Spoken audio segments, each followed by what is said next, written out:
Hello everyone, I'm Sarah and today I'm going to talk to you about how to write a good exam essay. There are going to be some activities during this session, so please can I ask you to pause this presentation now and just download the worksheet from the Moodle page. Okay, let's look at the plan for today. So first I'm going to have a look at what makes a good exam essay. And then related to that, we're going to look at some common marking criteria that examiners use when marking exam essays. And then we'll use these to evaluate an example of an exam essay written by a student. After that, I'll give you some tips on how to structure your exam essay effectively. And then we'll look at some common mistakes that students often make and how to avoid them. And then finally, I'm going to get you to try to make a plan for an exam essay using a question from a past paper. So let's start with the first activity. Can I ask you to pause this presentation for a few minutes to think about the factors that make a good exam essay? So have a think and write down a few main points and then start the presentation again. Okay, let's have a look at some features and see if these are the kinds of things that you wrote down. So the first one I've got, a good exam essay directly answers the question, and that's the whole question and nothing but the question. This is a very common mistake that students make. They either don't answer the question because they don't understand it, or sometimes they manage to miss part of the question and only answer part of the question. Or sometimes they digress from the question into a topic that they're more interested in. So it's really important to analyze your question very carefully at the beginning of the exam. Make sure you know how to answer it and make sure that you answer it precisely throughout your essay. Second feature of a good exam essay is clear structure and precise writing. Exam essays are similar in many ways to coursework essays, but of course they're under time pressure. So you need to get as much information down as possible within a brief period of time. So you need to be as direct, as precise as possible, and you need to structure your essay very carefully so that your examiners can read your argument very easily. Third feature of a good exam essay is a clear argument. You need to make sure that you're taking some sort of position on the issue that's being addressed in your exam question. And you also need to show that you understand this issue deeply. So quite often you'll get quite a broad exam question, and then it's perfectly acceptable, in fact it's encouraged, to focus on one specific for example, country or issue or aspect of the question to show that you understand the issue in depth. Another feature of a good exam essay is that it should draw on what you've learned on the course. And this involves citing the relevant literature. So you need to draw on the readings that you've done during the course, think about the lectures that you've attended, and you need to cite your key authors that you have read during the course. And the final feature of a good exam essay is critical analysis. So this is related to making an argument. You need to show that you can engage critically with the theories, with the research that's been done, with the other arguments that have been made in the literature. So this may involve evaluating their strengths and weaknesses, or setting up two positions and taking a position within that debate. Now, related to these features of a good exam essay, exam essays are usually marked on these main criteria, and this is across departments. The first one is relevance. In other words, does the essay answer the question? And this is so important. This should always be the focus of your exam essay. Make sure you understand the question and make sure you answer it directly. Second frequent criterion that examiners use is to assess whether you have engaged with the course themes. So what were the key theories? What were the key controversies? What were the key arguments? What are the key issues that emerged from this course? And what do you feel about them? How do you position yourself within them? and who are the key authors within this within these themes. And then directly related to that, of course, is your reference to key text. So you need to be able to cite the main sources that you discussed during the course.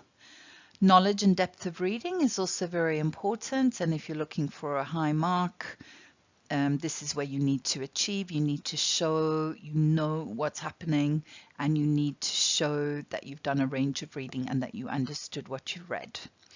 And finally, organization of work, in other words, the structure of your argument is a very important part of achieving a good mark. So clearly structuring your essay.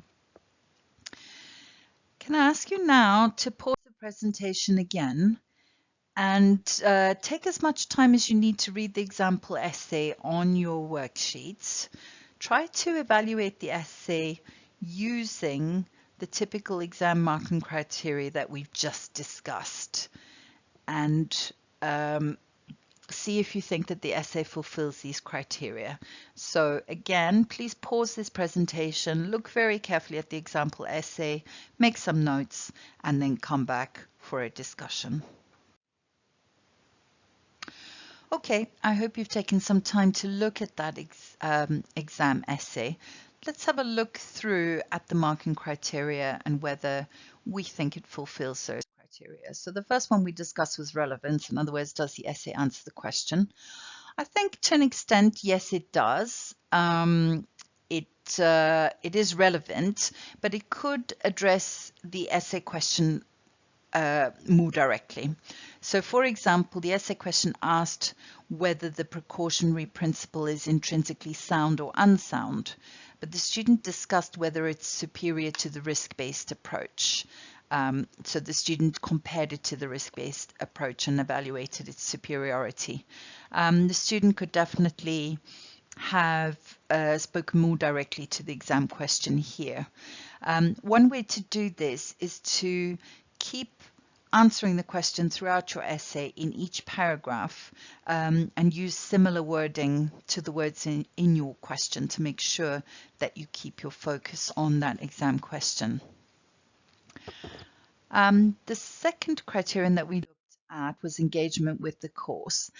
This one's very difficult to evaluate in this essay because if you haven't taken this course, then you don't know if the student has engaged with it. The student does appear to be engaging with some key issues, but as I've said, this one's a bit tricky to evaluate.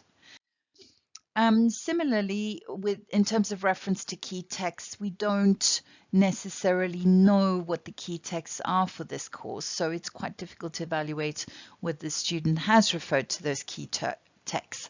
But the student has certainly cited a range of sources, so this looks like it's been quite well done. And the fourth criterion was knowledge and depth of reading. I think we can say that there's definitely some indication that the student has knowledge of this subject. The ideas could be explained in a bit more depth. One example is the student says that the precautionary principle has many definitions, but the student only gives one definition and doesn't say why this one was chosen or what the different definitions are and why they're problematic. And some ideas are just not really developed sufficiently in this essay. And then the final criterion is organization of work, in other words, the structure of the argument. This essay is quite clearly structured overall. It has an introduction, clear body paragraphs, and a conclusion, but there's a bit of lack of flow as we go through the essay. Let's have a look at each section in a bit more detail so I can explain what I mean. So the introduction starts with a clear context and introduces the problem or the issue or the area of interest, which is a good way to start. It has an argument, what we call a thesis statement, and this argument is fairly clear, but a little bit wordy, a little bit imprecise in places, so it could be fine-tuned.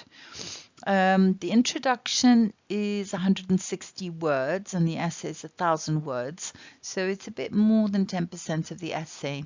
You don't want to spend too much time on your introduction in an exam, because obviously that takes away the time that you would spend on the body of your essay.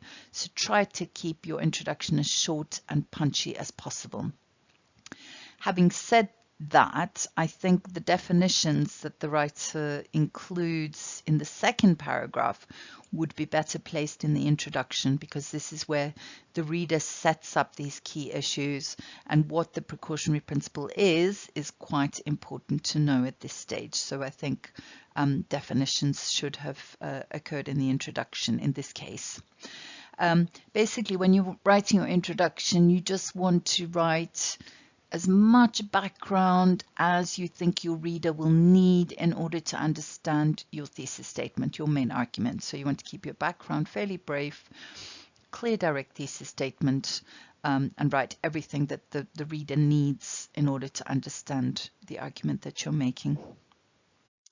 The body paragraphs were generally clear, but they could have had clearer topic sentences. A topic sentence is a sentence that provides the main arguments of the paragraph, and this is fairly frequently the first sentence of the paragraph.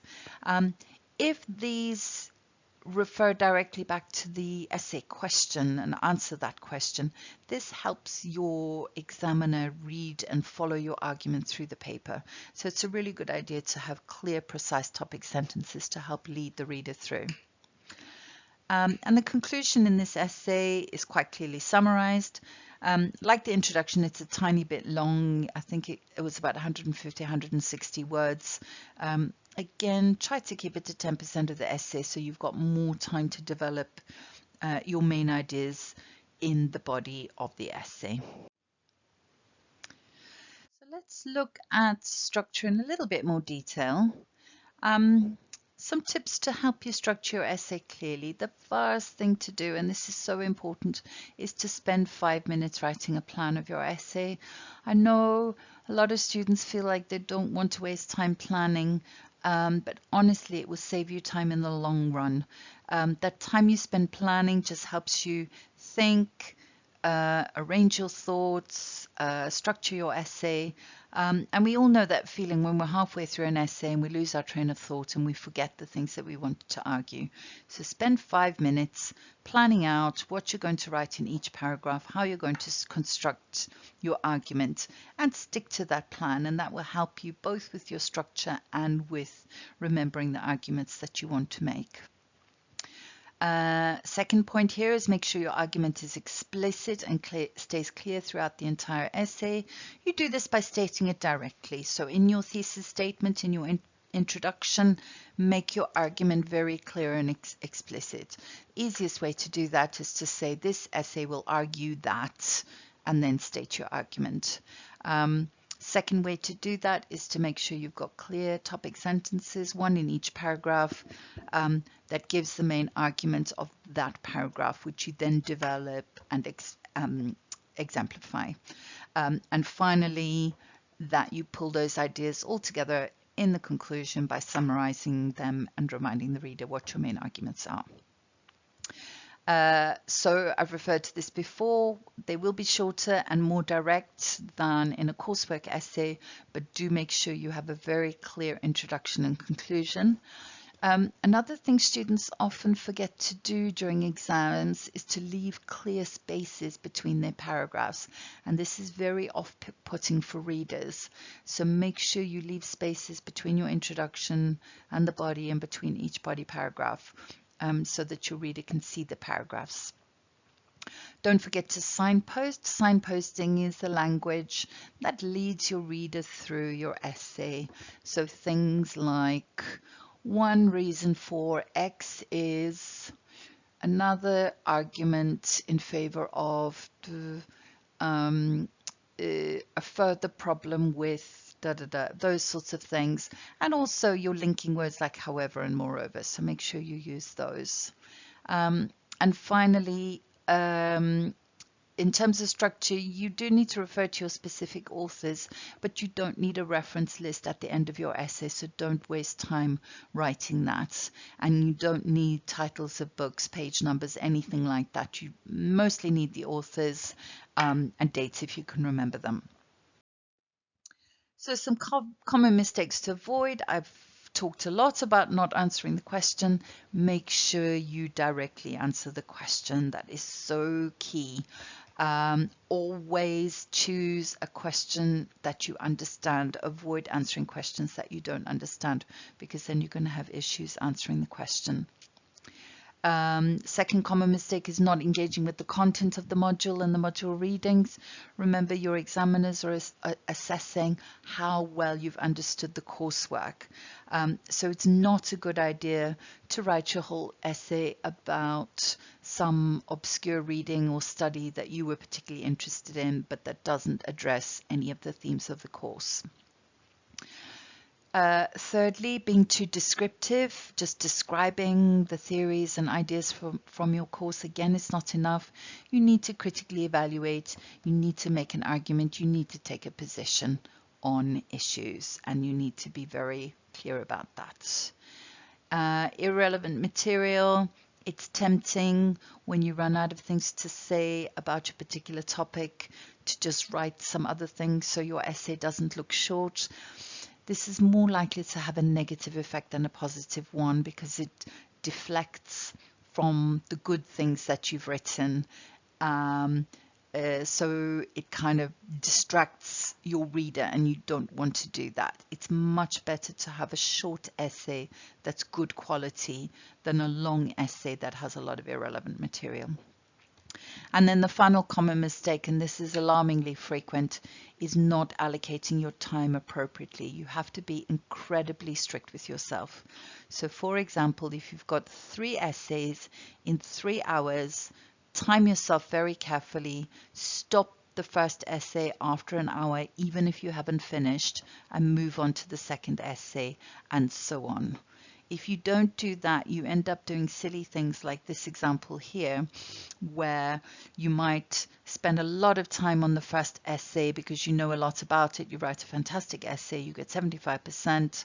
Second one, you do fine, you get a merit, you know quite a lot about it. But then the last one, you run out of time, you write hardly anything, and you only get 10%. And at postgraduate level, those 3 grades will get you a failing mark. Whereas if you are very strict about your time, you are much more likely to achieve a merit in all 3 papers and a merit overall. So be very, very strict with yourself in terms of time. And finally, preparation is very important. Practice is so useful, especially if you haven't done exam essays before. The more you practice, the better you will get, and practice can have a huge effect on your exam performance. It's really worth doing. You need to do past papers under exam conditions. I've said no cheating here. By that I mean be very strict with your time. Give yourself only the time given on the paper. You can't look at any notes or anything. Treat it like a real exam. Make sure you do it under time conditions. You have to do this, otherwise it will be very different on the day. After you've written your essay, check them very carefully, evaluate your strengths and weaknesses in terms of content, structure, use of sources. Go back to your course materials, see what you could have improved. And this will really save you on the day if you do as much practice as possible. So finally, as a little practice activity for this session, try to write a 5-minute plan now. You can access past exam papers on the LSE library webpage. So find one for a particular course, choose a question, and see if you can spend 5 minutes writing a plan with a clear argument that is central to the structure, and see if you can plan it out. And as you get a bit closer to your exams, do more practice with actual exam papers under time conditions. If you would like more support, do book a one-to-one with our study advisor in LSE Live as of the 23rd of March, as of the 18th of March. These will all be online, but you can easily book a one-to-one session with the study advisor. And lots of luck with your exams. Thank you.